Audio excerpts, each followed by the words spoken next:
பிராமரி பிராணாயாமத்தின் அற்புத அதிசயங்களை பற்றி உங்களுக்கு இன்றைக்கி நான் சொல்ல போகிறேன். ஒரு சின்ன ஒரு விஷயத்துக்கு இவ்வளோ அற்புதங்கள் நிகழ்கிறதா அப்படின்னு கேட்டிங்கன்னா, பிராமரி அப்படின்னா என்னன்னு கேட்டிங்கன்னா, வண்டோட ரிங்காரம், அந்த வண்டோட சவுண்டு அப்படின்னு ஒரு சவுண்டு வரும் பாருங்கள், அது உள்ளுக்குள்ளே நமக்கு காதுக்குள்ளே கேட்கும். இது கேட்கும்போது 72,000 நாடி பிரமைகள் அற்புதமாக உங்களுக்கு இயக்க ஆரம்பிக்குது.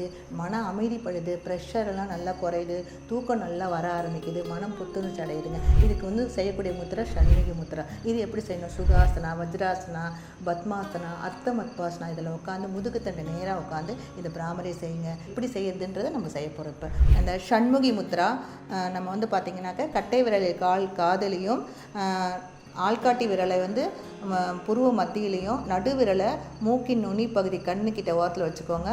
அதுக்கப்புறம் மோதிர விரலை மூக்கின் அடிப்பகுதியில் வச்சுக்கோங்க இந்த சைடில். அதுக்கப்புறம் நம்மளுடைய துண்டு விரலை இந்த வாய்க்கிட்ட வச்சுக்கோங்க. இந்த முத்ரா பேர் ஷண்முகி முத்ரா. இப்படி நல்லா வச்சுட்டு காதில் நல்லா அழுத்தமான ஒரு லைட்டாக அழுத்தத்தை கொடுத்துட்டு பிரம்மரி பிராணாயாம சவுண்ட் இம் சப்தம்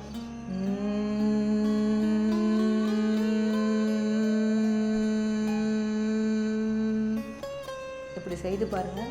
ரொம்ப ரொம்ப அற்புதமாக இருக்கும்.